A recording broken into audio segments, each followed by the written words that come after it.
Israelis have had it with the Supreme Court. They've had it with the left-wing politicized generals, and they've had it with the goon squads that were attacking the government for the past 2 years.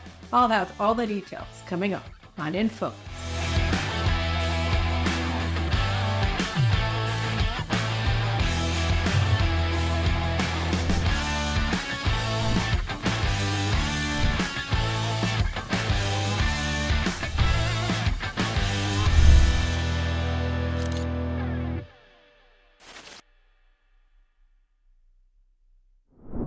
Hello from Chicago. My last week away from Israel. Very, very looking forward to going home, but very happy to still be able to have some time with my family before I do. At any rate, what has been going on? Well, we all know that Israel is poised to absorb or perhaps hopefully preempt Iran's planned attack against Israel. It's massive escalation that it's promised. I'll be discussing that whole issue of what's going on the war front in a special edition of the Caroline Glick Show that I'm going to be taping tomorrow with my longtime friend and guest on the Caroline Glick Show, strategic expert David Wormser in Washington. But in the meantime, I wanted to talk to you about what's going on the domestic front because it has immediate impact on what's happening on the war front. So without further ado, I want to give you a couple of updates about what's been going on. We've seen a major shift in the way that Israeli society is dealing with our leftist elites. Just over the past couple of weeks, I sort of touched on a bit of it last week in my In Focus, but I want to go through a little bit more of it. So I think last week I discussed the fact that Major General Yifat Tomer Yerushalmi, the military advocate general of the IDF, ordered the arrest of 10 or 9 IDF reservists being accused by a Hamas terrorist, a company commander in the Nukhba squads of Hamas, the murder squads of Hamas that carried out the October 7th massacre, invasion and massacre atrocities in Israel on October 7th, that he accused them of abusing him while he was under their control at the State Teman military base. And I discussed a little bit of their allegations. Well, the military advocate general ordered their arrest. They were arrested by masked CID officers at State Teman last week, and all hell broke loose. You had hundreds and hundreds of Israelis descending on the military base where the Hamas terrorists are housed, demanding that the soldiers be released and that they not be punished for treating the treatment that they're giving to Hamas terrorists who participated in October 7th. Then they were moved to Beit Lead base to be, which is, I guess, the military advocate general uses for arraignments and things like that, and for his holding cells. And so they were brought there, and he still had, dozens, if not over 100 civilians breaking into Beit Lead and demanding their release. And ever since, you've had crowds outside of Tomer Yerushalmi's house, demanding their release, demanding her resignation from the army, etc., for going after the IDF, for going after the warfighters, for going after the soldiers. 5 out of the 10 soldiers that were arrested were released with no conditions. The other 5 still remain in military jail pending indictment. But what works out now is that all of the charges against them have fallen apart. Charges that were leveled against them by this terrorist from Hamas have fallen apart because everything that they do with prisoners at State Teman is videotaped, and all videotape evidence corroborates their story that they didn't do what they were accused of doing, which is essentially group sodomizing of this terrorist. And there's no indication whatsoever that occurred at any point in his incarceration. Their claim that he was hiding a cell phone in his rectum, and as a result, he sustained rectal damage, seems to be more reasonable. So rather than relent and cancel these trumped-up charges that were brought by a terrorist against IDF reservists who've been serving in IDF reserves in this elite unit for guarding the most dangerous terrorists that Israel took alive on October 7th, the IDF prosecution under the leadership of Major General Tomer Yerushalmi is doubling down, and they want to bring the terrorists in as a prosecution witness against the soldiers. So this is something that's shocking to the overall public And so she's been suffering these demonstrations, much like the demonstrations that her leftist friends have been carrying out against Prime Minister Netanyahu and Likud members of Knesset, coalition members, cabinet ministers from all the coalition parties have been undergoing at the hands of left-wing shock troops who have been demonstrating and rioting in the streets of Israel first for 10 months preceding October 7th, and then about 5 months after the war began, when they figured they had been nice long enough, and they went back into the streets this time, claiming that what they really cared about were getting the hostages out. So the same kind of things with his horns and drums outside of her house. But the funny thing is that while these people are allowed to light bonfires and throw torches at policemen and all kinds of other things, assault elected leaders, and then not get charged with anything for as long as they want, all hours of the night, throughout the night, every day, starting at 4 o'clock in the morning. So the protesters outside of Tomer Yerushalmi's house are being told that after 10 o'clock, they're not allowed to make any noise in her neighborhood, to disturb her neighbors, which is really something that's repeated itself throughout the past 3 years, which is that the state attorney who's enabling, the attorney general and the state's attorney who have been enabling these riots against the government for the past 2 years, are protecting their own. And that's why they're saying that members of their tribe, member of their legal fraternity, and officers, etc., they're immune from demonstrations. They can't be bothered in their homes. They can't be harassed, but you can harass the prime minister outside of his home every day of the week. During Shabbat, whatever you want, you can harass his family, you can attack his family, whatever you want, you can do that. But you're not allowed to demonstrate loudly late at night against these people. So, I'm all for not being allowed to demonstrate outside of everybody's home. But again, we have to have a rule of law here. You can't have a rule of law only for some people, because that means that there is no rule of law. That means that there's a political rule that's being wielded by people with legal power. And that's basically what we've seen all along. And that's what we saw today with rally or demonstration or whatever you want to call it outside of the military advocate general's home for her action against IDF reservists, which, I'll just say, the impact here is really devastating for Israel. Not only does it demoralize the public to see our war fighters treated like common criminals, or even worse, war criminals, we're seeing that, you have echoes of this resonating throughout. So if she thought that by attacking our own war fighters, by treating them like war criminals, that this was going to get us off from charges from the International Criminal Court or the International Court of Justice, that's ridiculous, because what she's actually doing is fueling them, saying, oh, look, she's doing it, so we're right to be pursuing these trumped-up charges against the IDF, trumped-up charges against Israel's political leadership, etc. So they're actually fueling the allegations. They're not undermining them. I saw any number of demonstrations over the past week against the IDF where they're saying that our soldiers sodomize poor Palestinians. So this is all because of her. This is all her fault. This is all the fault of the IDF military advocate general's unit that seems to think that they are allowed to adopt their own war-fighting policies. And so they're not getting away with it. The public won't have it. Nobody's accepting the legitimacy of what she's doing. And she's under a lot of pressure. The chief of staff is under a lot of pressure to fire her.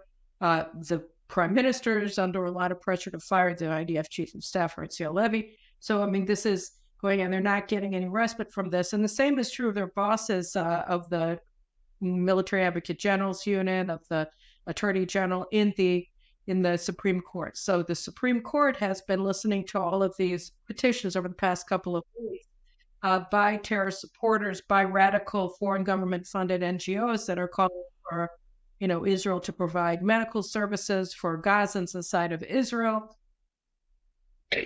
etc., and give them more aid, more this. So last week they did that in the Supreme Court, and they were shouted down. They were protested by hostages' families, demanding that the Supreme Court stop hearing them, and the lawyers from these radical NGOs were subjected to shouts of shame on you by the hostages' families, by the families of fallen Israeli soldiers who came to the hearing using their right to appear at Supreme Court hearings in order to demonstrate. And so, let's speak of more. I just want to show you his son, Eitan Moore, is being held hostage by Hamas.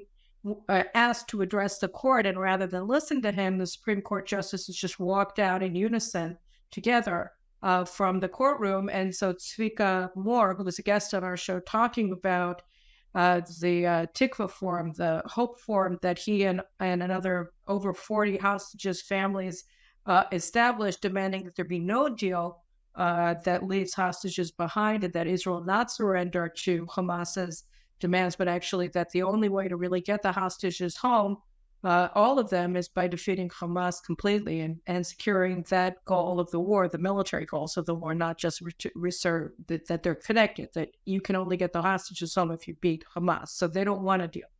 And so I just want you to watch here what Tzvika is saying about why he is protesting at the Supreme Court. איתן שלנו היה איתנו בבית היום. לו בית המשפט הזה היה דוחה על הסף ומגלגל מכל המדרגות את אותם ארגוני זכויות אדם, כמו יש דין, האגודה לזכויות האזרח, עדאלה, גישה והמוקד להגנת הפרט, שמאז חודש מרץ 2018 מארגנים את צעדות השיבה לעבר הגדר ומחבלים בה. כל העתירות הללו של אויבי מדינת ישראל וחבריהם הבוגדים מבני עמנו נועדו לכרסם ביכולת של ישראל להגן על עצמה. לו בית המשפט הזה היה מאפשר את המובן מאליו והמקובל בכל מדינה דמוקרטית ומתוקנת, לראות בכל מי שמתקרב לגדר הגבול, וקל וחומר מי שמחבל בה, בני איתן היה היום בבית. אם בית המשפט הוא המילה האחרונה במדינה ואינו נתון לשום ביקורת, אז הוא הריבון במדינה. בשבועות האחרונים ארגונים החפצים בהשמדת המדינה משתמשים בזכות העמידה שבית משפט זה מקנה להם ועותרים לטובת האויב. האם סיימתם לדאוג לבני עמכם? האם מישהו מכם הרים טלפון למישהו ממשפחות החטופים בערב חנוכה, בערב פסח, כדי לאחל חג שמח? לא אכפת לכם מאיתנו. בית המשפט הזה שמשרת את האויב ייסגר או יוחלף. So he's saying, you guys think of yourself as a sovereign power in Israel. Okay, so we've been going to the Knesset, we've been going to all these hearings, but they don't have the power. Now we know you guys have all the power, so we're coming to you. So the same thing happened on Sunday, and this is really interesting. What happened was the Supreme Court accepted that the Palestinian Authority, a foreign, hostile political entity, has standing before the court. This is sort of shocking that the Supreme Court would do this particularly while this foreign entity engaged in war against Israel, warlike activities against Israel by, among other things, funding, salaries, payments to terrorists who are sitting in Israeli prisons because they've been convicted of terrorism, and the families of terrorists who conducted murderous terrorist attacks against Israel. This, by the way, includes the Hamas terrorists who invaded Israel and murdered 1,200 Israelis on October 7th and took 250 of them hostage to Gaza. The ones that were killed, the ones that are in Israeli prison, are also receiving salaries from the Palestinian Authority, which, as we all know, is funded by the U.S. government, courtesy of the Biden administration that renewed the funding to the Palestinian Authority that President Trump ended because of their payments to terrorists. And so the Biden administration is funding this Palestinian Authority, but after October 7th, the Knesset passed a law that said that because they continue to fund terrorists and pay the salaries of terrorists, that in addition to the damages that the victims of terrorism and the families of victims of terrorism who were killed by terrorists receive from national insurance from the Israeli government, they're also allowed to sue the Palestinian Authority for punitive damages, and the law sets a ceiling for what they can get for, if their loved one was murdered or if they were wounded, you can get X million shekels, I think 5 million shekels if they were killed, then you can get, I think, 3 million shekels if they were wounded, some such thing. They're punitive damages against the Palestinian Authority, and the Palestinian Authority petitioned the Supreme Court to actually cancel the law that the Knesset passed, which is shocking on two levels. One is who gave them the authority to abrogate this law. They did. They took it for themselves. But the other one is, how can you give standing to the Palestinians? So here you can see a bunch of families of bereaved families of terror victims who were murdered by the Palestinian Authority, by Palestinian Authority security services that are or terrorists who are being funded by the Palestinian Authority are there, as well as families whose soldiers have been killed, and they're flipping out, and they shame the attorneys who are representing the Palestinian Authority. Shame on you, this outside of the courtroom, and then inside of the courtroom, they started also screaming about it. Why not, right? Because if this is the sovereign, look, I mean, Netanyahu and all the members of Knesset, they all have to get screamed at all the time. They have to give an accounting to the public. They have to call up people, the hostage families. They have to meet with them. They have to do all of these things. So, if the Supreme Court has just seized the power of the government to deal with national security and is taking over security policy without any permission from the governed, well, then the governed has a right to go and protest against the actions of the sovereign, which now is the Supreme Court. So they're going there because that's right, because it's totally right. You want us to take over the kitchen, fine, you get all the heat. So here, take the heat. And so what's really funny here, and I hope that this is the beginning of a process that we'll see, is that after the Supreme Court started hearing this petition and the Palestinian attorneys presented their case, and even before the government presented its case opposing the abrogation of the law, the judges announced that they were going to reject the petition and that they were going to order that the Palestinian Authority pay the court costs, which is really interesting because here they are, they're beginning to feel heat and they're relenting because they see they're now being treated as politicians they are. Of course, they're not real politicians. They've swallowed the political system and they're ruling by judicial fiat, and they thought that they have no accountability. And the public has finally said, no. You don't get away with this. You are accountable to us because you're leading in our name, even though nobody gave you that permission, nobody gave you that power. But if you've seized it, then you have to answer to us. So this is really new. This has started over the past couple of weeks, and kudos to, kind of remember what they're called in English. It's the movement. Let me see if I can find it. That's not it. I have a bunch of tabs open on my computer. Let's see if I can find it. It's the movement for governability and accountability. It was established first jointly by attorney Simcha Rothman, who's now the head of the Knesset's Constitution, Law and Governance Committee, and by attorney Sabina, who's both of them are friends of mine, and Iska is now leading it. And she's been organizing the movement for governability or governing accountability and democracy has been organizing these citizens to come and protest at the Supreme Court, and it's a very effective thing to do because, again, so kudos to Iska Bina for taking up this initiative, very important. And then, in the meantime, they're not the only ones who are getting it on the heads. You also have the security brass who's getting it on their heads. Security brass being the chief of staff of the army, Herzl Levy, Ronen Bar, the head of the Shabak. These are the people who are most responsible for the colossal failure of October 7th, because they didn't understand what Hamas was doing, because they had this idea in their head that Hamas was deterred, nothing to worry about, etc., etc. And the real problem was the threat that Netanyahu posed to democracy. We'll get to that in a second. So they had all this information, right? Shabak was responsible for gathering up all of the human intelligence, signal intelligence, even more than military intelligence was in Gaza. They totally dropped the ball. They didn't know what to do. We can go through how totally irresponsible Ronen Bar was on October 6th when he found out about all kinds of things that were happening in Gaza. When he found out about all kinds of things that were happening in Gaza just hours before they initiated the invasion, and he drew all the wrong decisions as a result of them. The guy's totally incompetent, and he's now, together with the head of the Mossad, he's running the hostage talk. So so they have been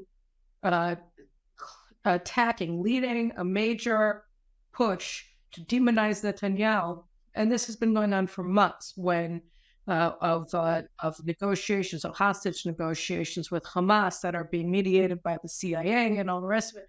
So, you have this steady leaks to the media that Netanyahu is opposed to the hostage deal, that were it not for Netanyahu, we would have a hostage deal, that everybody would be home except Netanyahu doesn't care about the hostages. And so this has been going on, not for days, not for weeks, but for months and months.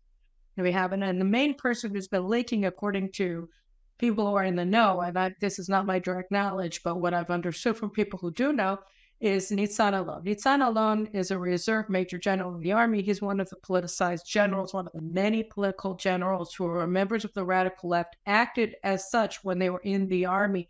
Nitzan Alon was the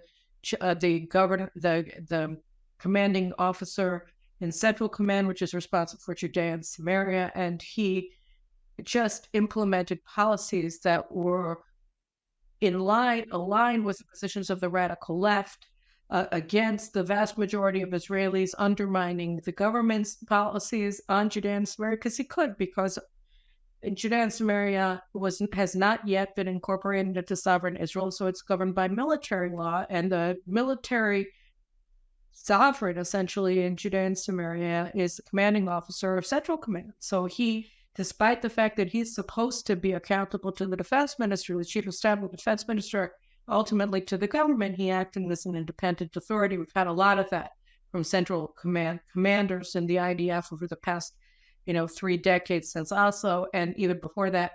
And so he did that in sort of the vein of his radical leftist predecessors, and then they inevitably become, heads of the Labor Party or whatever. So that's Nitzan Alon.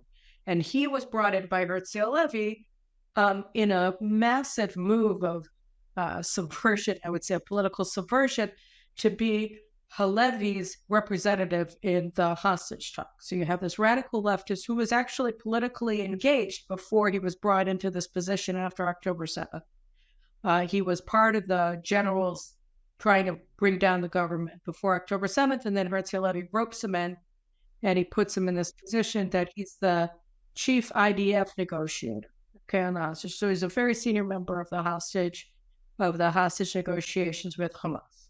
And so he's been figured this all along as the main source for leaks against that seek to demonize Netanyahu, not Sinwar, as the reason why we haven't reached a deal on the hostage release yet, that it's all Netanyahu's fault and everything would be fine. And in recent weeks, we've gotten these stories, one after the other, the Shin Bet, that the IDF are fine with Hamas's conditions, which require a full IDF withdrawal from Gaza in exchange for a fraction of the hostages home. And we don't even know, it's 20, 30 out of 115, so you're leaving the vast majority of hostages behind in Gaza.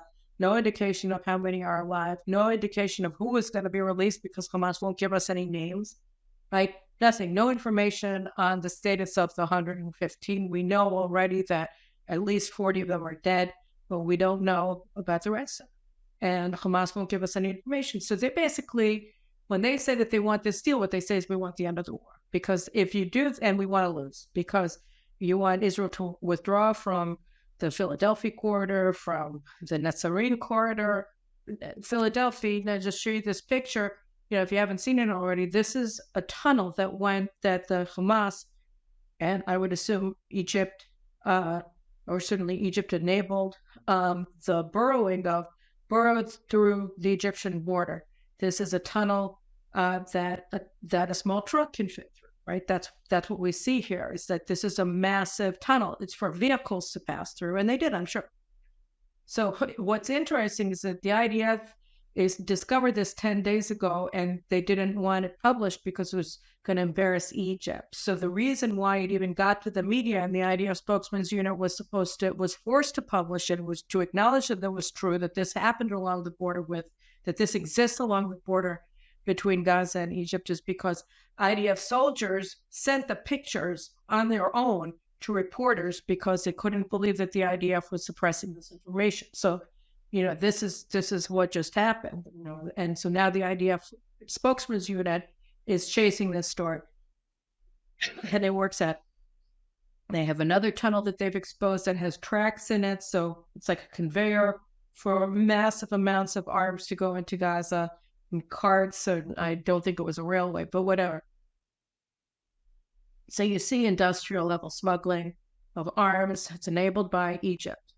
Very frightening, by the way, what this means about Egypt and the Sisi regime that Israel has long been perhaps the most outspoken supporter of. But at any rate, so last Thursday, I think it came out, or Friday night, it came out that Ronen Bar and Nitzan Alon are saying to Netanyahu, you're blocking this deal. How can you block this deal that would, require Israel to give up everything, that all of our hard-won gains, literally hard-won gains, and allow Yahya Sinwar to remain in power, rebuild his power, and then they say, oh, we can go back anytime we want. Such a lie. Anyway, so you're doing it. And so Netanyahu said, I don't understand why you're attacking the Prime Minister of Israel and not Yahya Sinwar. I think you guys are terrible negotiators. So Channel 12, I guess it is now, in Israel, is sort of the repository of all the left-wing poison against Netanyahu. Sure, on Friday nights when you don't have religious viewers of television, and Channel 14 is off the air because they don't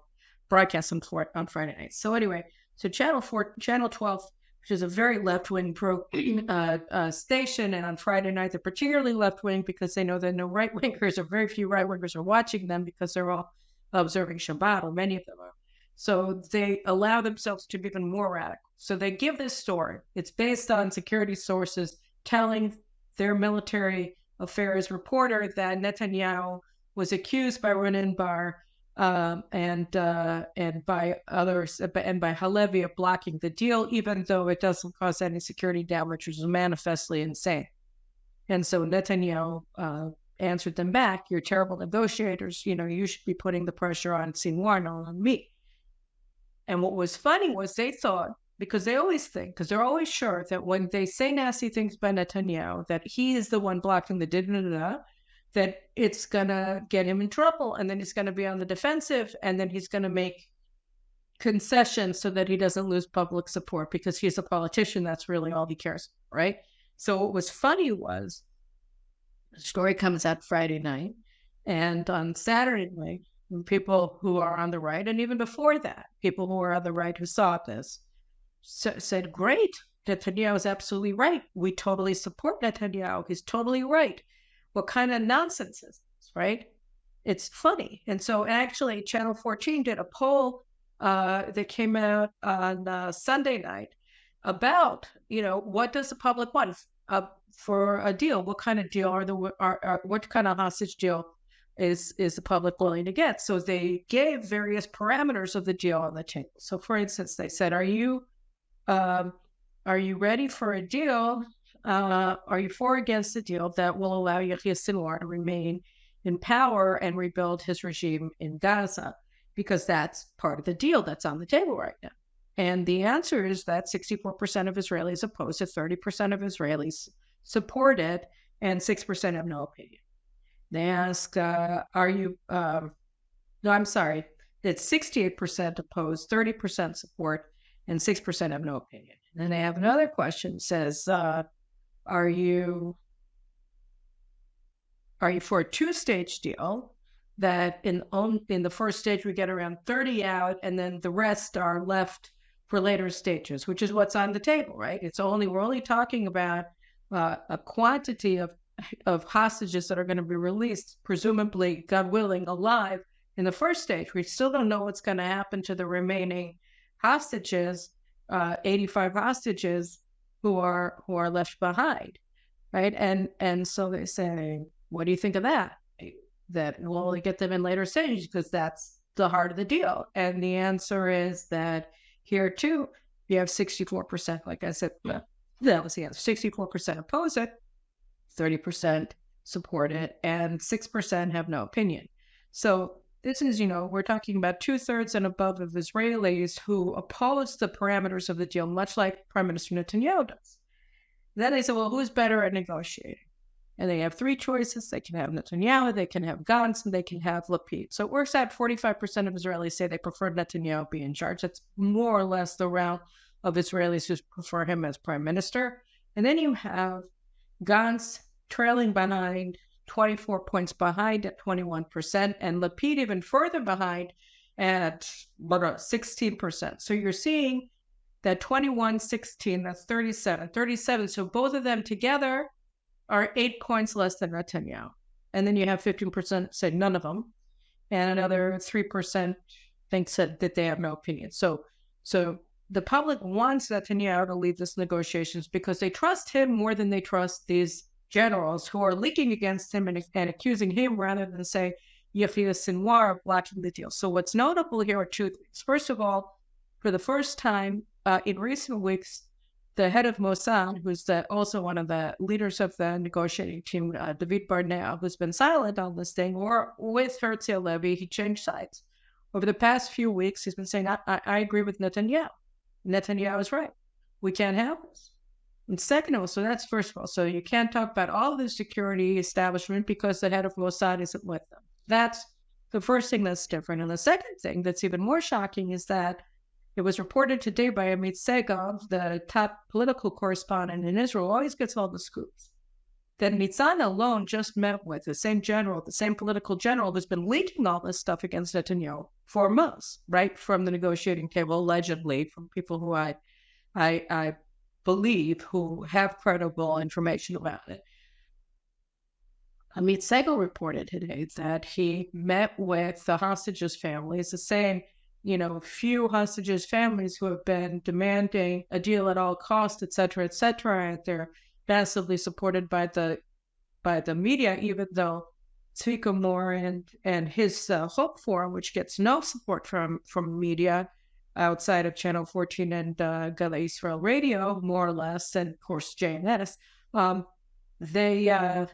they have more hostages' families represented by them, but the only people who get to be on TV as the Hostage Families Forum are a much smaller number of hostages' family who want to deal at all costs. And it's not that I judge them. Their kids are there. I don't know. I don't want to judge people in that situation.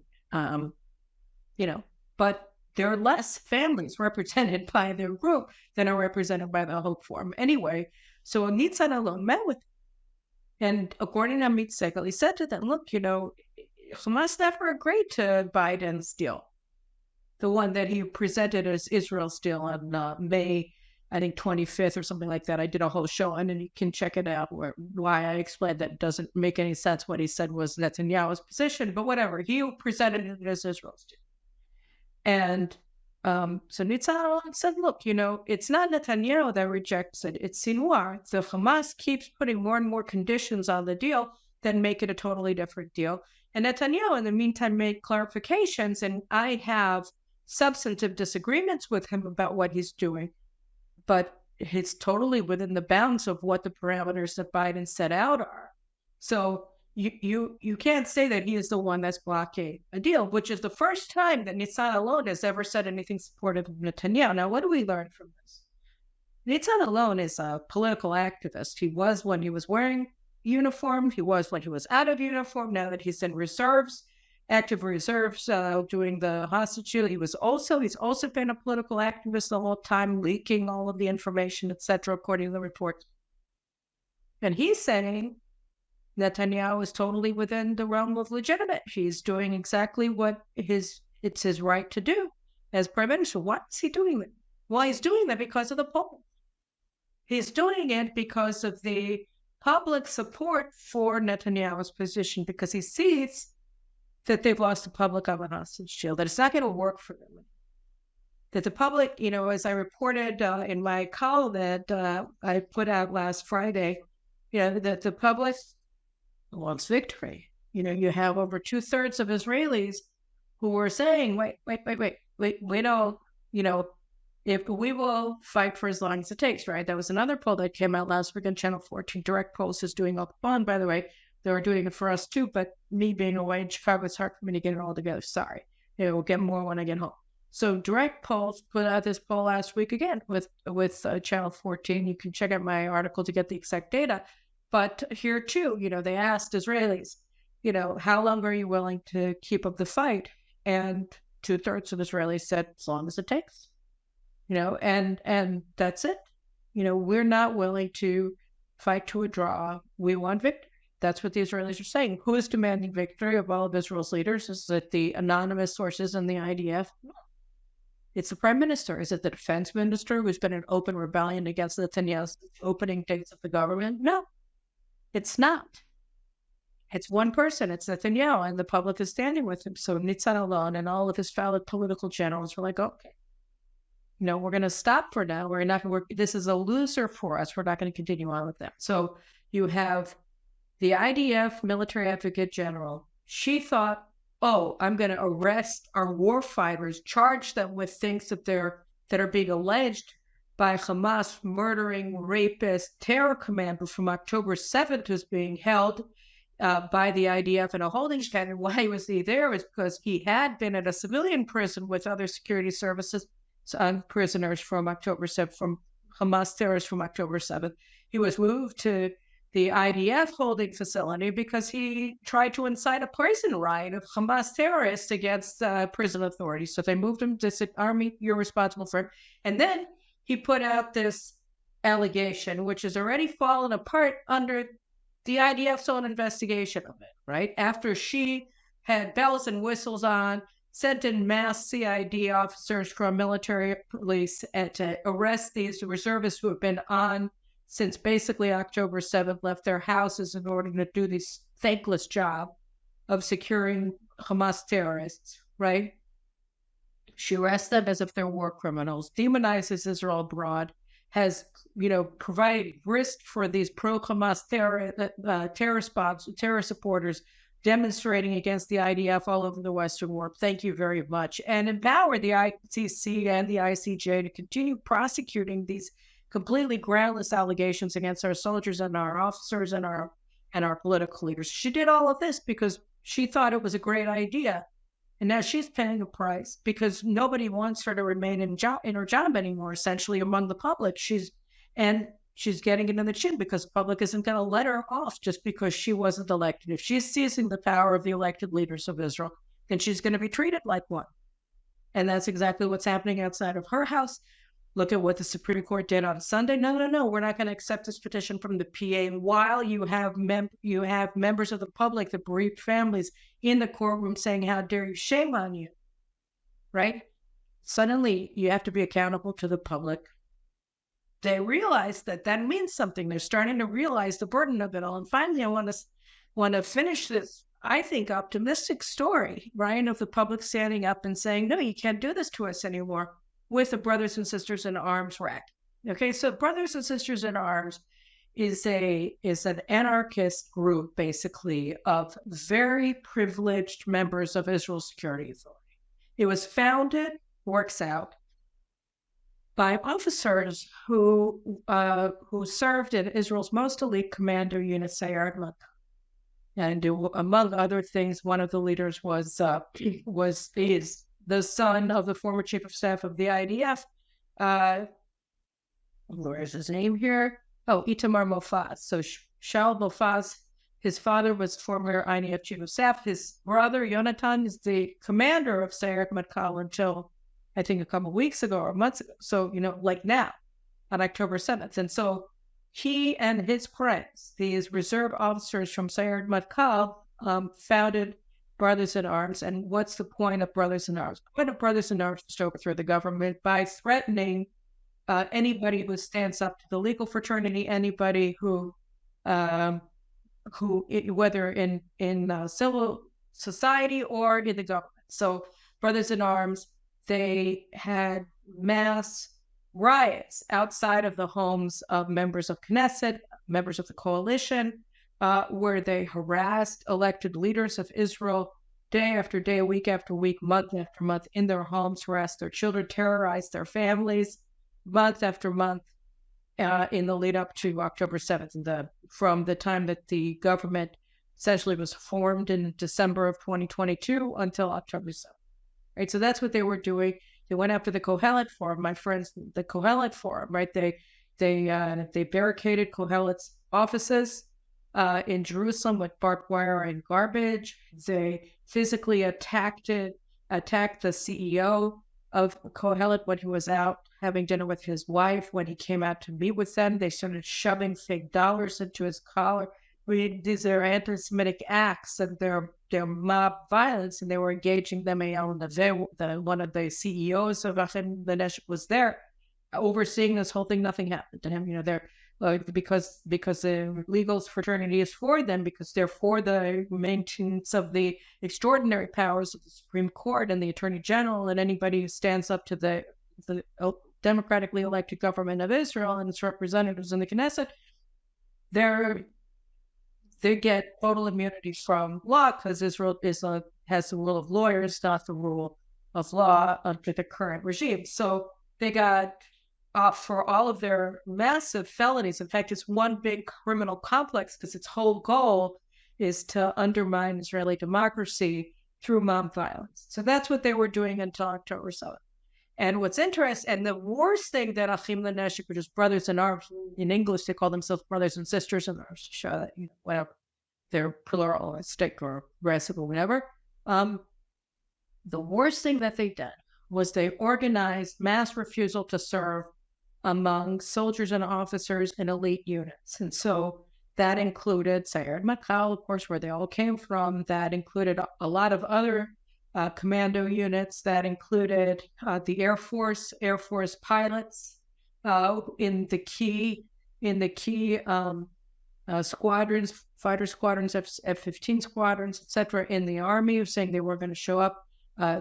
Brigadier generals in the Air Force who serve in the command bunker of the IDF, of the IAF, the Israel Air Force, that's responsible for controlling the aerial operations, the operations control. So these are, senior people, and they were waging a campaign of extortion against the government.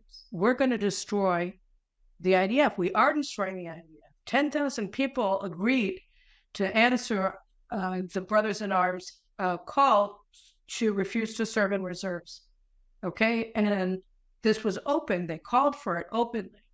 And they were proud of themselves. They were on 60 Minutes, bragging that they got 10,000 members of the IDF reserves not to serve. So these were acts that they did of civil rebellion, of sedition, and felony assaults on law-abiding citizens caused massive damage. So Kohelet, not only did they operate against Kohelet inside of Israel, but they spent months, their friends, their colleagues in the United States,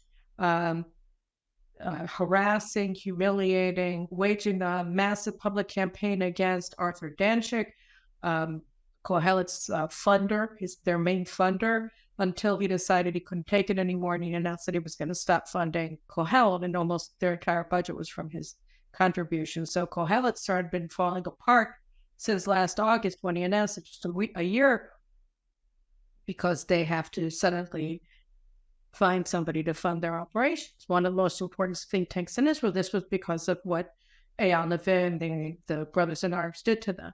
So, and then they bragged about it. I talked about it at the time. Anyway, so these are violent people, and they took a hacksaw to the idea. So then October 7th comes. Before October 7th, you had statements by Hamas leaders, spokesmen, Iranian spokesmen, government spokesmen, leaders, Hezbollah spokesmen and leaders saying, look, the IDF is falling apart. Look, Israel is destroying itself. Obviously, what is the lesson?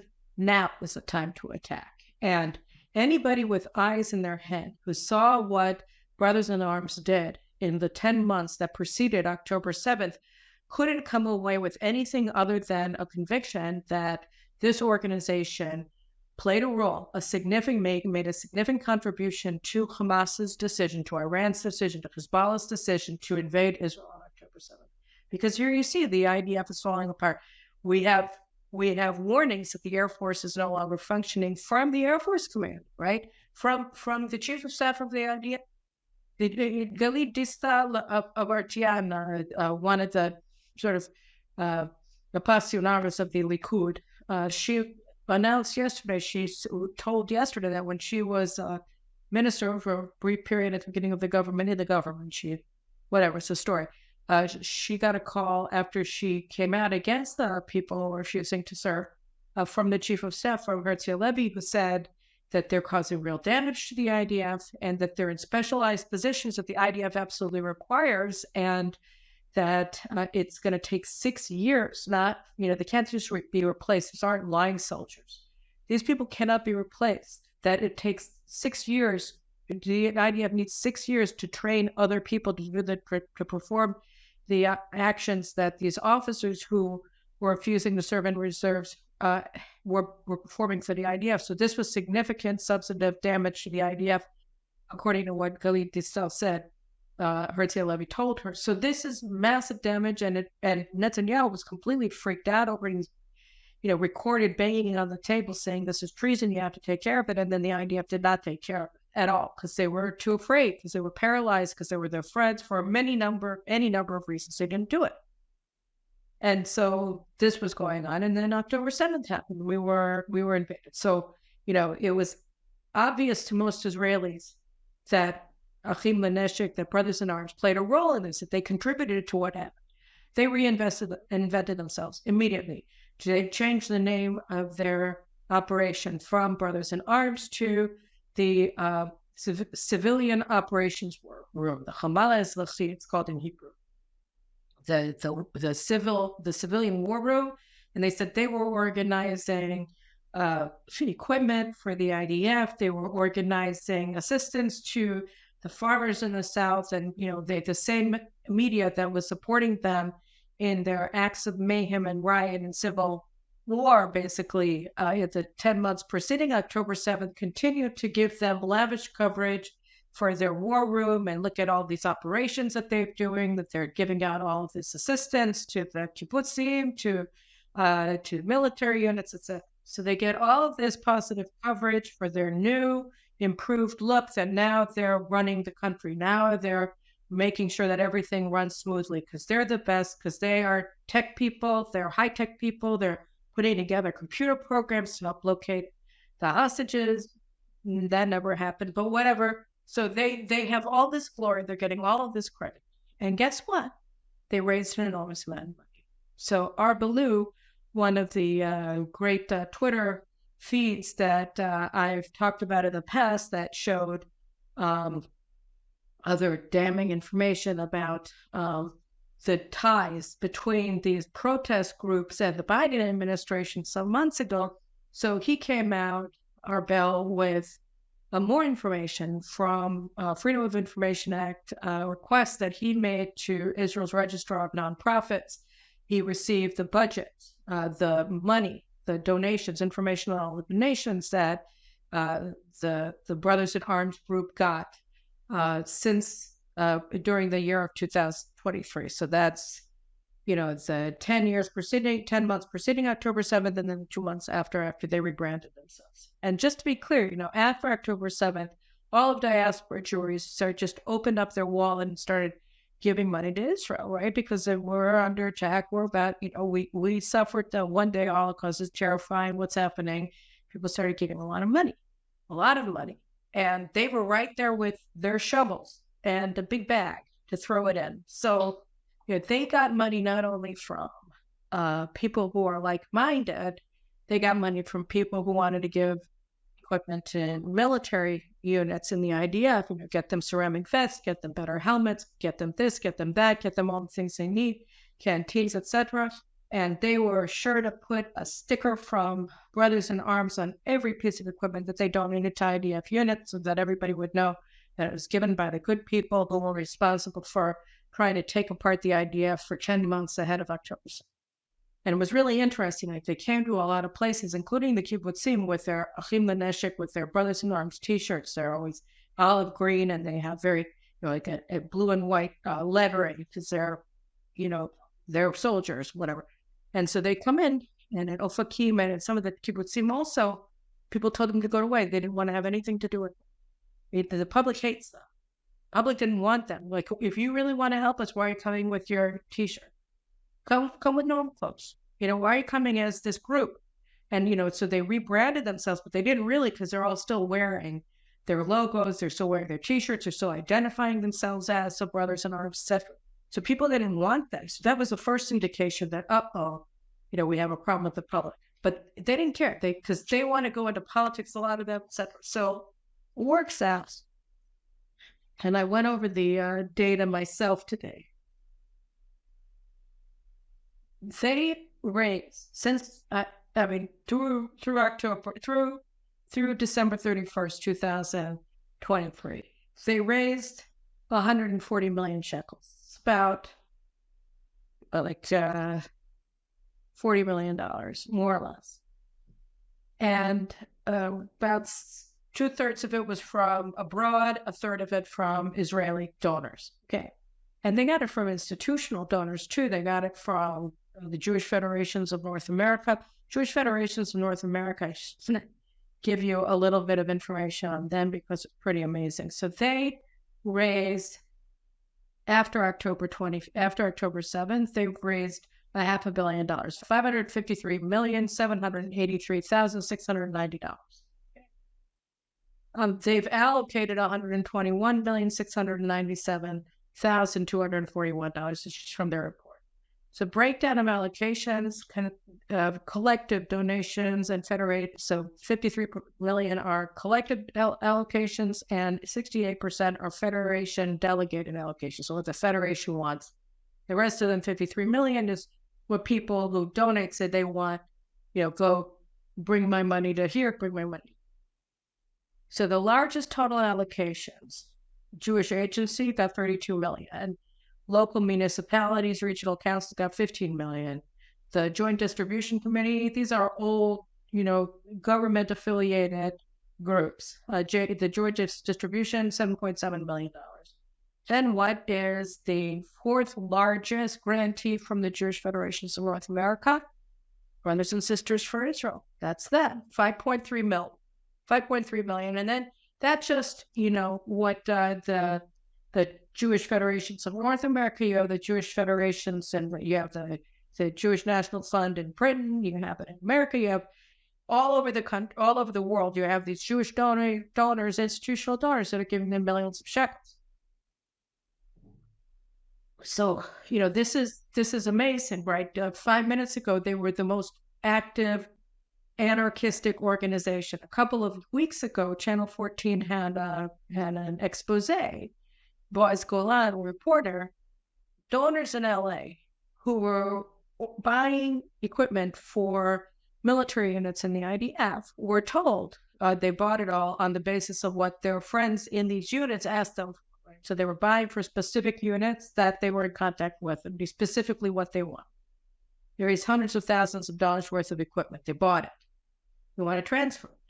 So the IDF says to them, we have to work with Brothers and Sisters in Arms because they have the best operation. And if you go through the list of all the donors, what I did today, you know that a lot of these groups, they did it because they were told by the IDF or by people on the ground, like, you got to give it through this group, even though we hate them, even though they're problematic, they're political, they're the best organized, right? So they've set up this infrastructure, they're the best. Okay, so they get 140 million shekels worth of stuff from federations, from even Mizrahi in Canada, I understand. They get all this information. They get all this money. How much of it do they spend?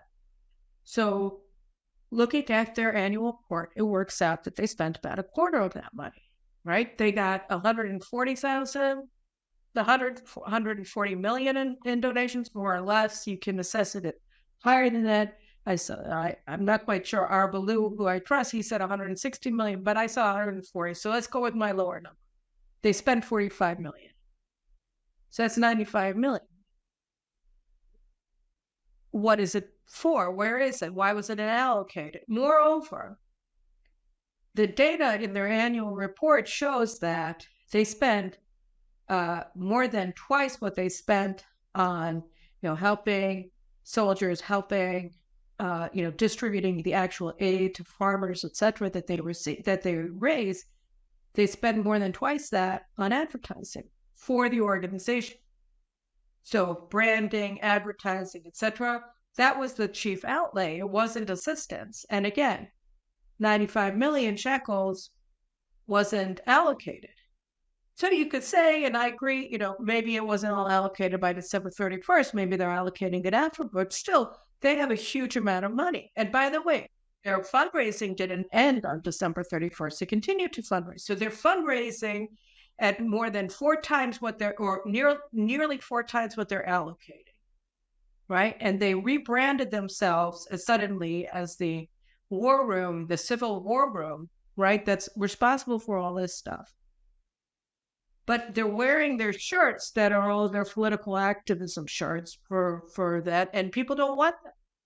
But that's it. They instigated themselves there. So what's interesting about that, along the lines that I said, that the people of Israel just have had it, right? What's left is that they, after the war started, they started making these ridiculous claims. Ron Sheriff came to the Knesset and said, "I never called for refusing to serve in the IDF."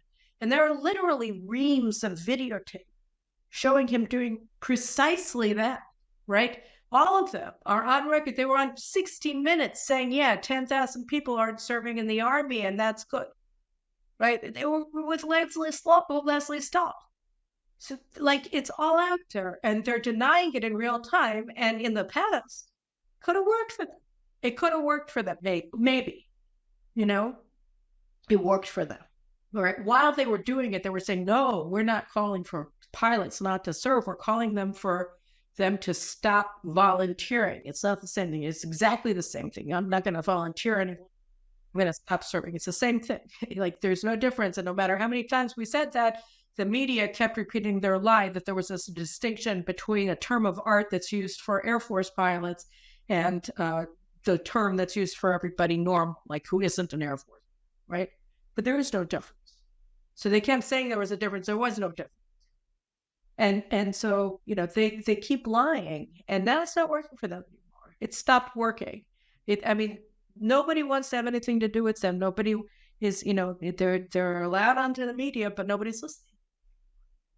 Because people realize what a devastating impact they had on Israeli society, both in the 10 months preceding the war and since. And now that this annual report just was made public, this is also devastating. So what are you doing with the money? Are you hoarding it? Are you planning on running for Knesset with it? What are you doing with this money? You look at the donors abroad and you look at the donors in Israel. These people are not, a lot of them, some of them are, like-minded, anarchists, hate the right, hate Netanyahu, etc. A lot of them, right? So say, half of the money that's erased for people, you can use it for whatever you want. With the other half, and I'm being generous when I say half, but say the other half, 70 million shekels that they raised, that's from people who agree with them. That's from people who want to help the IDF. That's what people who want to help the kibbutzim. That's from people who want to help the farmers, right? And so what is their money going to be used for those purposes? Has it been used? Where's the updated data on that? If you're raising this kind of money from Jewish federations of North America, what are you using it for? Right? You have Moshe Cohen living in Brooklyn. He just gave $5,000 to the Jewish Federation of New York in order to support the IDF, support the people of Israel, support the people of the South, support the people of the North, and they gave it to you. What's the money being used for? That $5,000 wasn't yours. So, these are things that are now coming out. People are tired of it. I'm sure that American Jews are probably going to be tired of it too when they realize that something weird is happening here. And so, we should all make sure, right, that we know where our money is going to. And by the way, the people in LA who were interviewed in the Channel 14 report, they said, yeah, that the money actually went to the units, thankfully. But again, it went with their logo. They want everybody to know that they raised the money. They didn't raise the money. The money was raised, and people were forced to deliver it to brothers and sisters in arms because everybody said they had the best operation. And now these people who have the best operation, what are they using the money for? So this is a really important story too, but it goes along with sort of the bigger story, right? Which is